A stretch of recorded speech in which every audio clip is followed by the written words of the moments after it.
Welcome to a day in my life. Good evening. Namaste everyone. छिटो उठ्ने प्रयास त जारी छ, तर आज त निकै ढिलो उठे।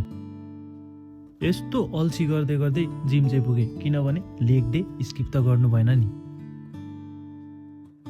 केही दिनदेखि एक दुईवटा कामहरू पेन्डिङ रहिरहेको थियो, सो आज चाहिँ आफूलाई फुल टाइम दिएर भए जति पेन्डिङ कामहरू पर्फेक्टली सर्ट आउट गरे।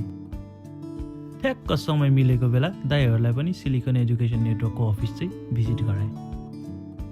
केही दिनदेखि बाहिर भएको कारणले गर्दा एक दुईवटा कामहरू चाहिँ पेन्डिङ भएको थियो, तर त्यो चाहिँ एनी हाउ सकाउनु पर्ने थियो। अनि आज जबरजस्ती आफूलाई प्रेसराइज गरेर भए पनि आजको लागि चाहिँ एभ्रिथिङ अन टाइम नै फिनिस भयो। अनि साँच्ची निश्चल भाइलाई बेस्ट अफ लक छ, एकदम दामी तरिकाले आफ्नो काम सकाएर आउनु। हिजो भर्खर कपाल कटाएको, आज त ओभर फ्रेस फिल भइरहेको थियो मलाई। साँच्ची कस्तो देखेको छ कमेन्ट गरिदिनु होला है। फाइनली काम एउटा पनि पेन्डिङ नभएपछि एकछिन गइयो टी हबतिर, दाजुभाइहरू गफसफ गर्यो, रमाइलो गर्यो, अनि आजको दिनलाई त्यही ऱ्याप अप गरियो। Good night guys, see you tomorrow.